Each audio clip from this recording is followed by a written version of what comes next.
The book title, Nephilim Among Us, Modern Day Giants. About the author. David R. Fashionpour is a math teacher, an electronics technician, a software developer, and a serious student of the 80-year UFO cover-up perpetrated by the U.S. government. Most of the years David has been alive, he has been lied to and misled as to the nature of UFOs and their mysterious pilots that no one will talk about. Dave's academic work resulted in a Bachelor of Science degree in mathematics from Colorado State University and a Master of Science degree in computer science from the University of Southern Mississippi. David worked 20 years in the United States Air Force, retiring as a captain with a top-secret crypto security clearance, and was involved in the aerospace industry for 20 years, retiring as a senior embedded software engineer, working with NASA, designing and building the International Space Station, while employed by the Boeing Company. David then taught high school and middle school mathematics for a few years in Houston, Texas, before retiring to Florida and moving into a tropical, empty nest bungalow with his wife of 59 years, Jana. Preface. In Part 1, we will describe the experiences of a fallen angel based upon the infamous Book of Enoch. Part 2 is about God's elimination of destructive, half-human mutants based upon the Bible's Book of Genesis. And Part 3 describes how hundreds of vengeful demons came to roam the world of today, as detailed in a Department of Defense briefing, which states, "We do not know who they are, why they are here, or where they came from, but we do know they are here, and we do know they are real." Unquote. The entire story revolves around dimensionality, the concept of an entity existing in a different reality and passing through a dimensional portal to enter or leave our reality. An entity from a different dimension can be standing next to you, but you would not know it unless the entity wanted you to know it. If you follow this story to its conclusion, you will begin to understand the big secret and the reason for the 80-year cover-up by the governments of this world.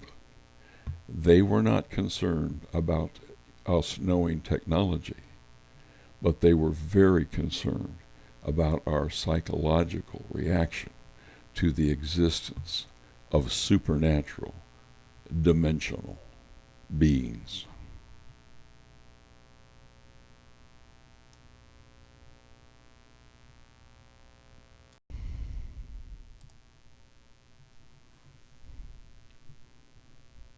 Chapter 1.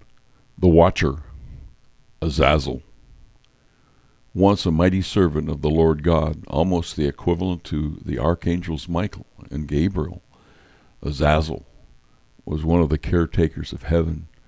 Azazel had supernatural powers and was immortal, but Azazel was not easily controllable and tended to associate with a rebellious group of angels called the Watchers. This unacceptable interest in the lives of certain humans inhabiting the earth was suspicious to all angel observers, because the Watchers were constantly admiring the beautiful human females, the daughters of man, in a lustful manner. To a mere mortal, this sin was very serious, but to a legitimate heavenly angel, this sin would require the judgment of God. After a number of severe warnings, God's judgment was swift and final. The Watchers were to be expelled from heaven and were to spend the rest of their time on earth. There were 200 Watchers total, with a commander named Samziah, a close personal friend of Zazel.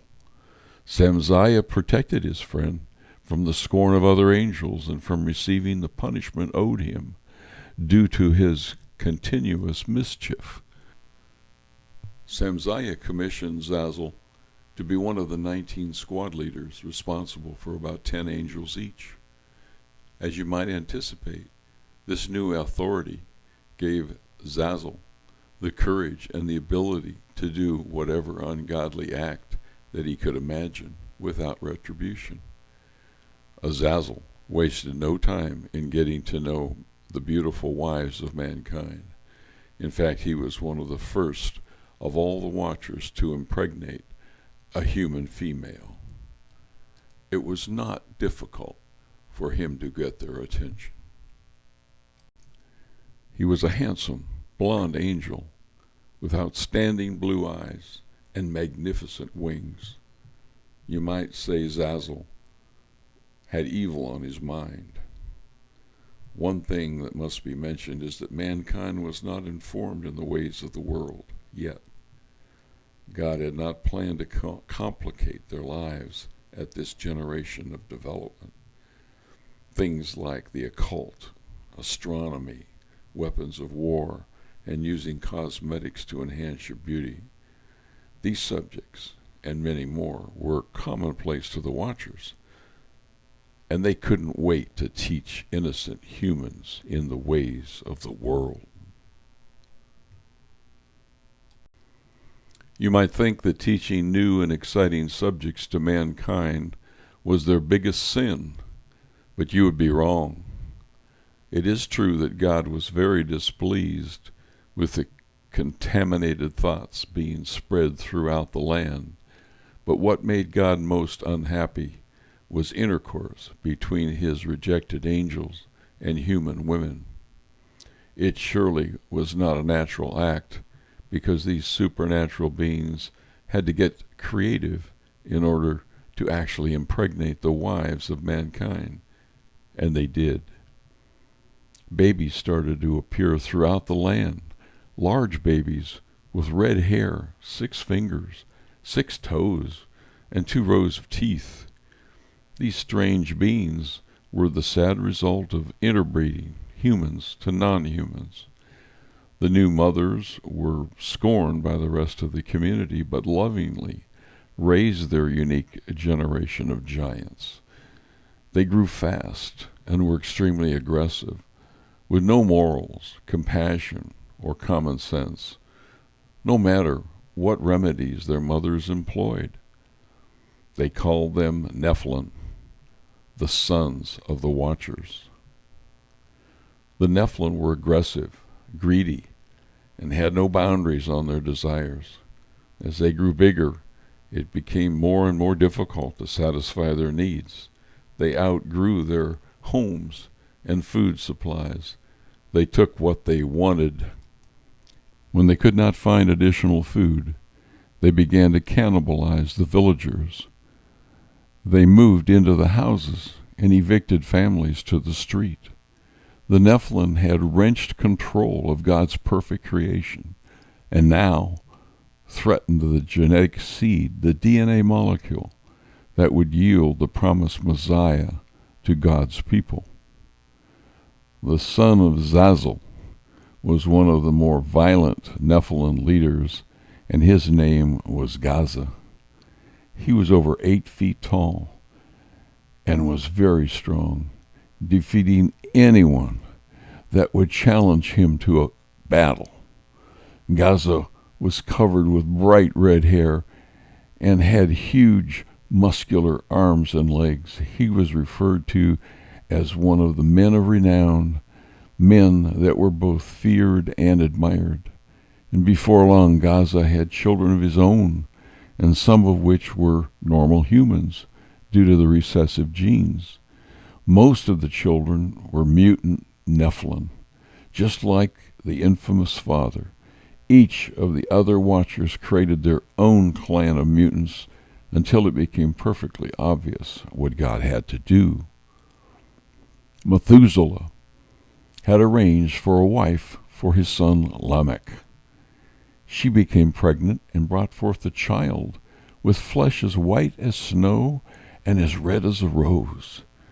The child's hair was long and white like wool, and his eyes were beautiful. When the child opened his eyes, he illuminated the entire house, like the sun. And when they took the baby from the midwife, the child spoke in a clear voice and blessed the Lord of heaven. Frightened, the child's father, Lamech, ran from the house and ran to his father Methuselah, screaming, "My child is like no other. He is not human. He has a different nature than we do. It is almost like he's an angel from heaven. He does not resemble anyone in our family, and I believe something miraculous is about to happen.